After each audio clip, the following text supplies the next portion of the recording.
Better grow ഹോൾഡിംഗ്സിന്റെ കീഴിലുള്ള പ്രമുഖ ഭക്ഷ്യവിപണന ശൃംഖലയായ train റോസ്റ്ററിയുടെ 8ാമത് ശാഖ ദുബായ് കരാമയിൽ പ്രവർത്തനമാരംഭിച്ചു.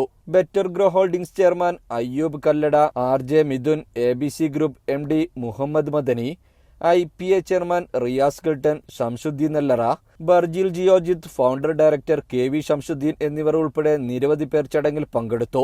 സ്പെഷ്യാലിറ്റി നട്ട്സുകൾ, പ്രീമിയം ചോക്ലേറ്റുകൾ, ഡ്രൈ ഫ്രൂട്ട്സ്, വിവിധതരം മസാലകൾ എന്നിവയുടെ വിപുലമായ ശേഖരമാണ് കരാമയിലെ പുതിയ സ്റ്റോറിൽ ഒരുക്കിയിരിക്കുന്നത്. അബുദാബിയിലെ Al Marafi Street, Najda Street, Al Khalidiya, New Shahama, Jebel Ali, Gold Souk, Fujairah Lulu Mall എന്നിവിടങ്ങളിലും ശാഖകൾ പ്രവർത്തിക്കുന്നുണ്ട്. സ്വന്തം ഫാക്ടറിയിൽ പ്രോസസ് ചെയ്ത ഉൽപ്പന്നങ്ങൾ മികച്ച ഗുണമേന്മയോടെ മിതമായ നിരക്കിൽ ഉപഭോക്താക്കൾക്ക് ലഭ്യമാക്കുകയാണ് ലക്ഷ്യമെന്ന് ചെയർമാൻ അയ്യൂബ് കല്ലട പറഞ്ഞു. ജീവൻ ന്യൂസ്, ദുബൈ.